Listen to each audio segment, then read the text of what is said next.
पूछा है, ओशो कहते हैं कि भारत के अध्यात्म में भक्ति का एक गहरा मार्ग है। मीरा और चैतन्य जैसे लोग गाते और नाचते हुए अपने कृत्य में, अपनी एक्ट में अपने आप को पूरी तरह विलीन कर देते हैं। जब मीरा नृत्य कर रही है तो वो कहीं नहीं, केवल नृत्य रह जाता है। वो नृत्य में पूरी तरह खो जाती है। और चैतन्य जब गाते हैं तो चैतन्य कहीं नहीं रह जाते, केवल गायन रह जाता है। कृपया इस पर प्रकाश डालने की कृपा करें।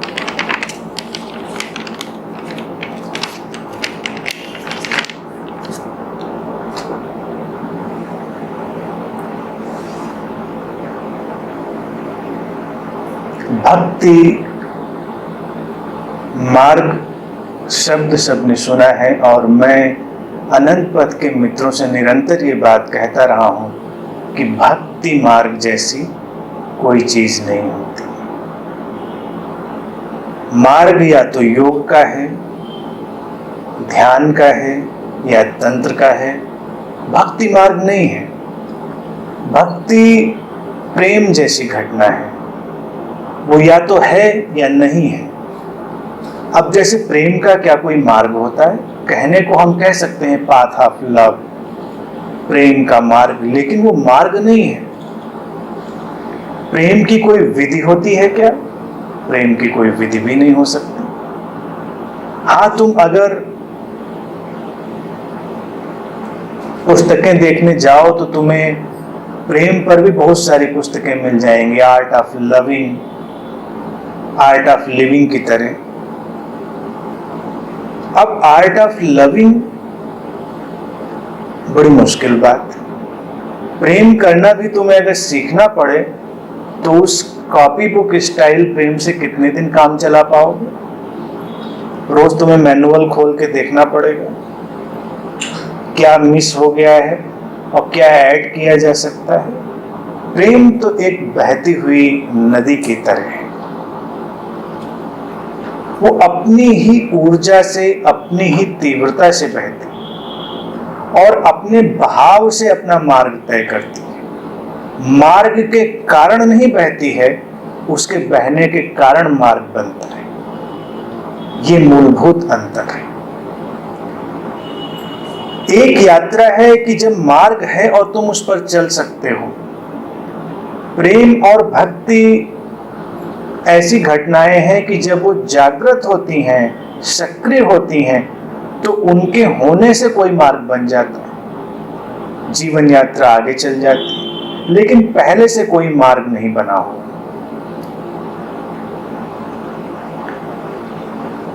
ध्यान के बारे में तुम्हें बहुत से सूत्र दिए जा सकते हैं। योग का पूरा विज्ञान ही है, पतंजल ने दे रखा है। तंत्र विज्ञान के भी अनेकों सूत्र हैं जो तुम्हें दिए जा सकते हैं। हालांकि भक्ति पर भी एक दो सूत्र जैसी बातें पाई जाती हैं, जैसे नारद भक्ति सूत्र, शांडिल्य के भक्ति सूत्र, लेकिन मेरी दृष्टि में वो कोई सूत्र नहीं है।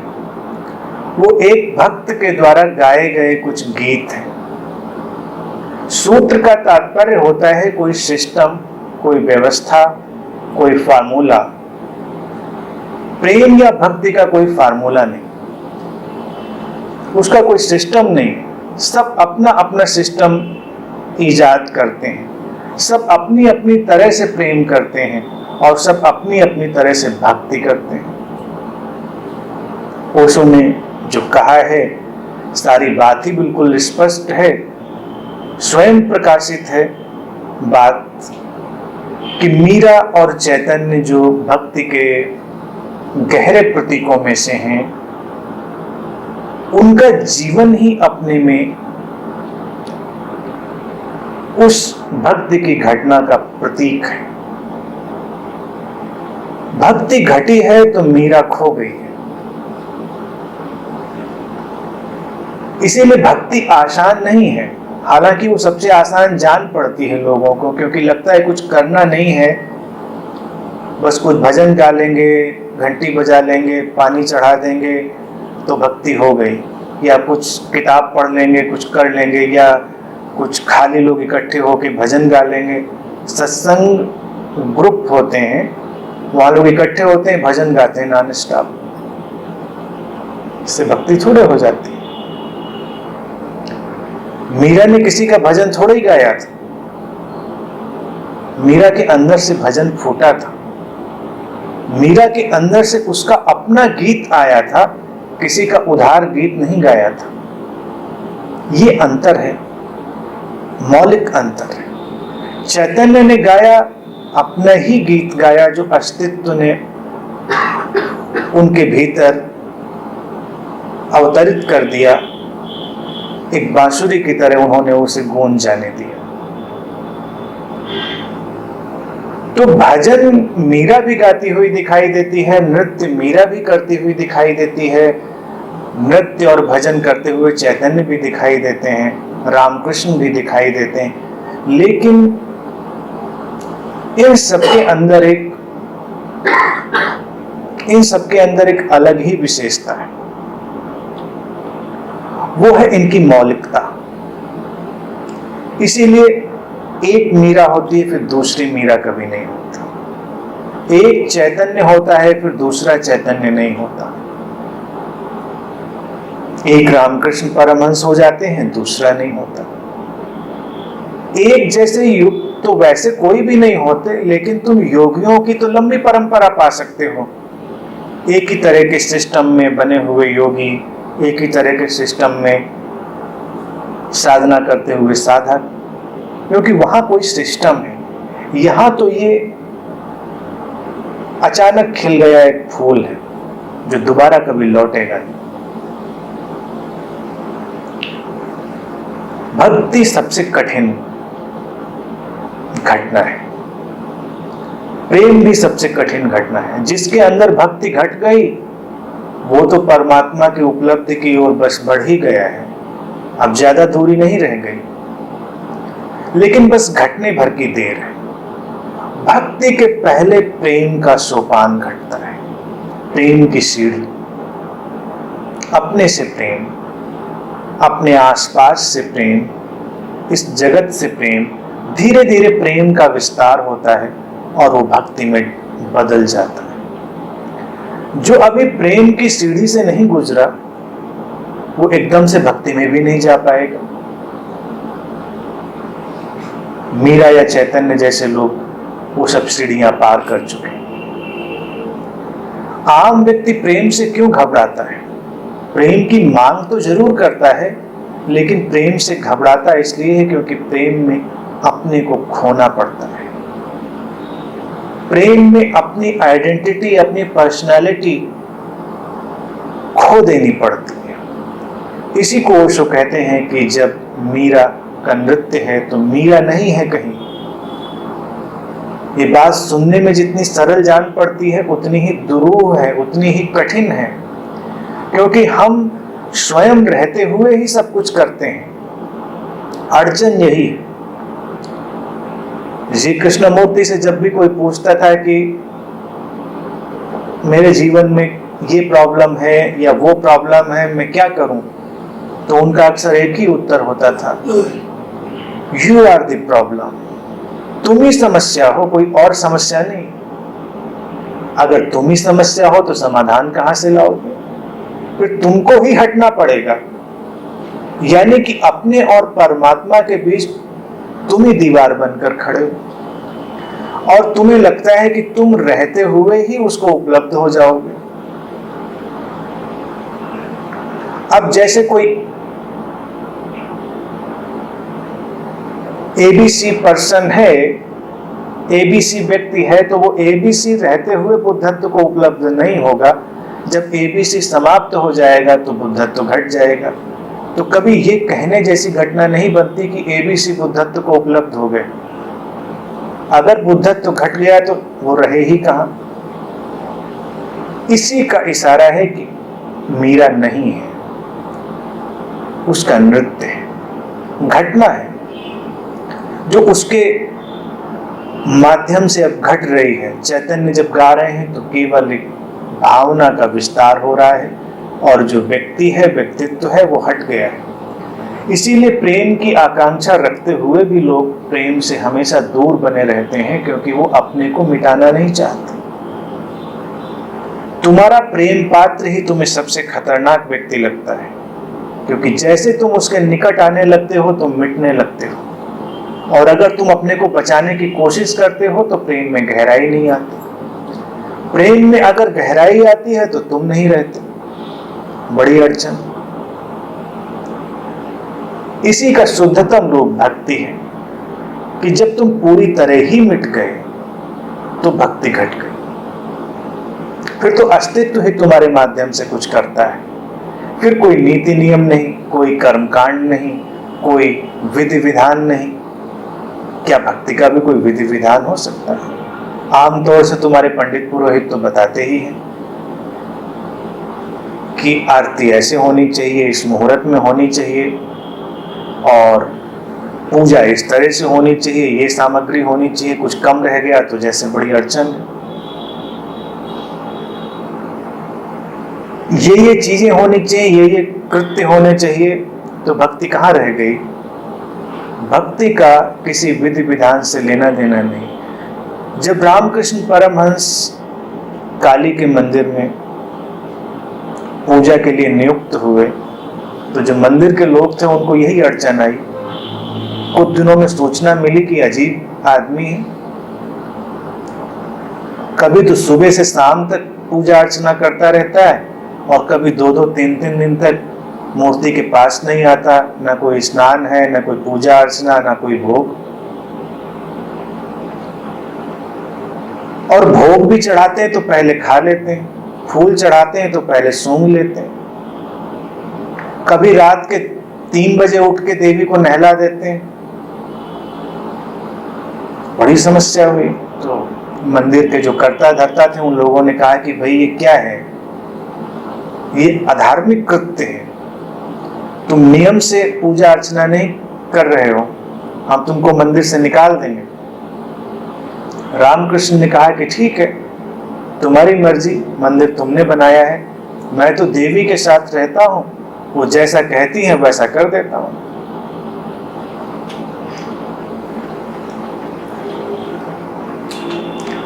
जैसी उनकी इच्छा होती है वैसा कर देता हूं। कभी 2 बजे उनका खाने का मन करता है, 2 बजे खिला देता हूं। कभी 2 बजे नहीं खाने का मन करता है तो नहीं खिलाता हूं। मैं तो कुछ करने वाला ही नहीं हूं, सब उधर से ही आ रहा है। जैसा इशारा आ जाता है वैसा कर देता हूं, उधर से इशारा नहीं आता तो कुछ नहीं करता। और रहा सवाल चखने और सूंघने का, तो पहले मुझे पता तो चलना चाहिए कि जो मैं उनको चढ़ाने जा रहा हूं वो ठीक है भी या नहीं।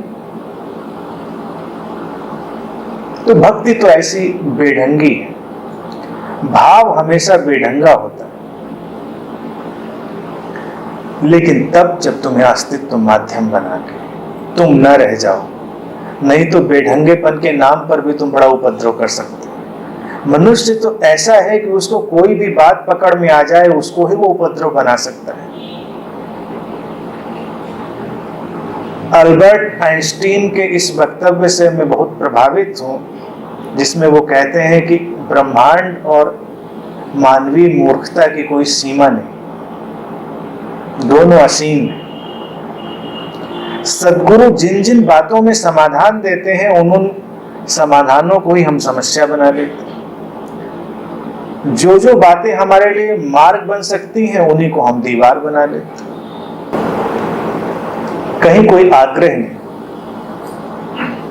तो ये जो धारा थी, ये देखा जाए प्रेम की धारा थी, क्योंकि प्रेम का ढंग, प्रेम का जो तरीका है वो ऑल इंक्लूसिव होता है, सर्वग्राही होता है, सबको समाहित कर लेता है। किसी को बाहर नहीं छोड़ता। और भक्ति भी ऐसी ही है, ऑल इंक्लूसिव, उसमें कुछ बाहर नहीं छूटता। अगर भक्ति में कुछ बाहर छूट जाए तो फिर भक्ति ही नहीं। अब जैसे भी नवरात्रि थे, अच्छे दिन है, शुभ दिन है, उनका हम लोग भी सदुपयोग करते हैं। इस बार भी मैं उनका सदुपयोग करने वाला था। 9 दिन में एक ध्यान शिविर 9 दिन का रखने वाला था, लेकिन कुछ कारणवश उसे नहीं रखा। आने वाले दिनों में हम ऐसे सारे अवसरों का उपयोग करेंगे। उस अवसर की ऊर्जा अलग है, ये बात ठीक है, लेकिन सारी भक्ति 9 दिन में ही हो जाएगी ऐसा तो नहीं है। कुछ लोग तो जो शराब पीते हैं, मांसाहार करते हैं, वो इन 9 दिनों में छोड़ देते हैं। अगर इनकी जगह रामकृष्ण परमहंस जी होते तो क्या करते? वो पता नहीं क्या करते। ये बताना बड़ा मुश्किल है। मैं कैसे बता सकता हूं? जब उनको ही नहीं पता था कि वो क्या करते तो मैं कैसे बता सकता हूं? लेकिन दिनों में नहीं बांध सकते भक्ति को। जैसे प्रेम का टाइम टेबल बन सकता है, हो सकता है कुछ प्रतिभाशाली लोग बना भी लेते हैं। मैं नहीं जानता, लोग बड़े बड़े प्रतिभाशाली कि मंडे मंडे को प्रेम करेंगे।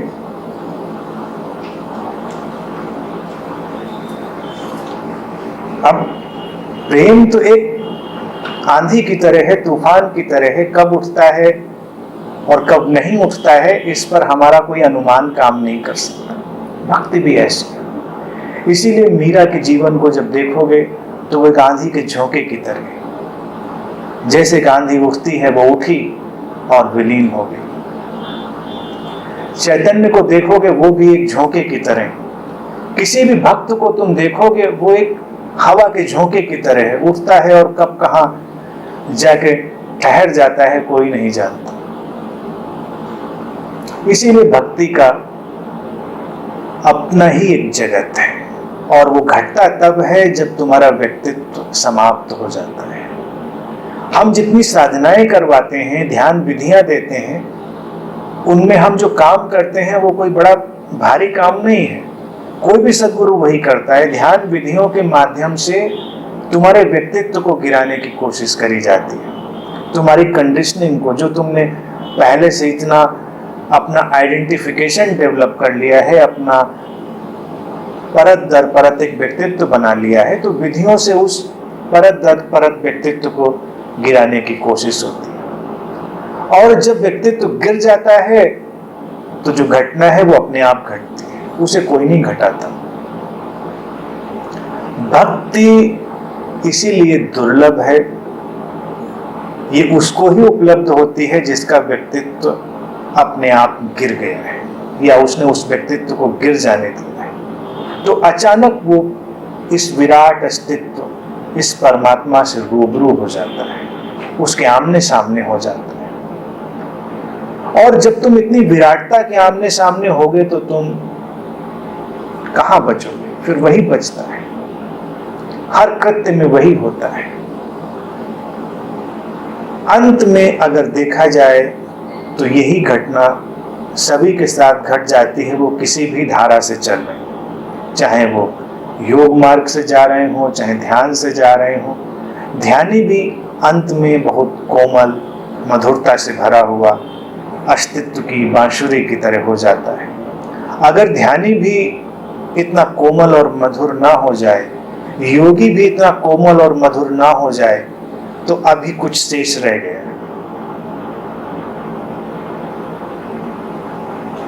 जैसे घटना है कि एक जैन सद्गुरु के पास उनका शिष्य बहुत लंबी साधना के बाद गया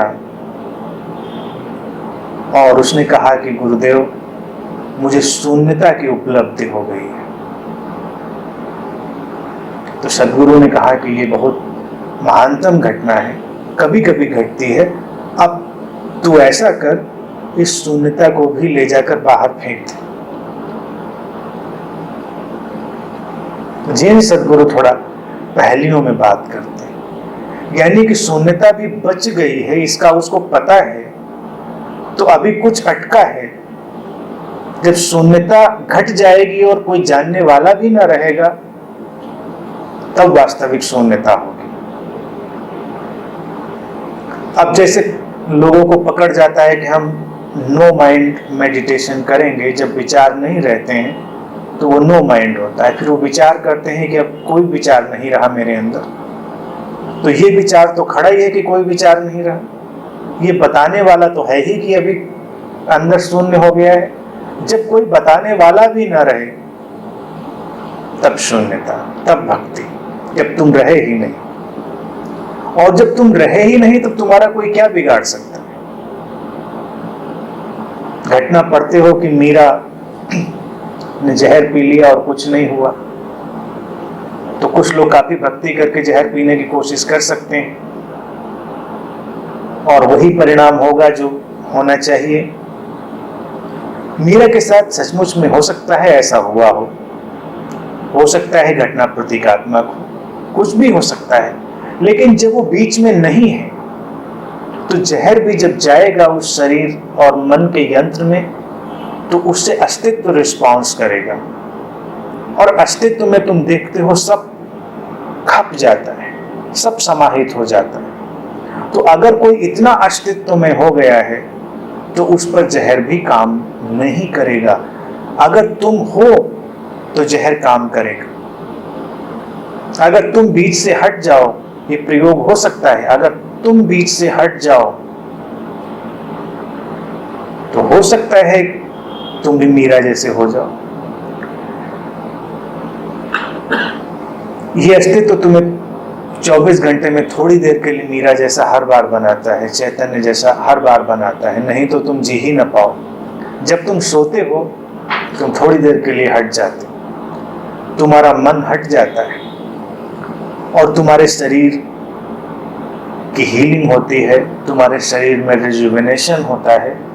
चिकित्सक भी इसलिए कहते हैं कि अगर तुम्हें ठीक से नींद आ जाए तो तुम स्वस्थ हो जाओगे, और अगर तुम सो नहीं पा रहे हो तो तुम्हारे स्वस्थ होने की संभावना नहीं।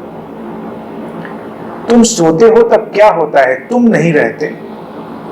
सोने के समय क्या तुमको पता होता है कि तुम कौन हो?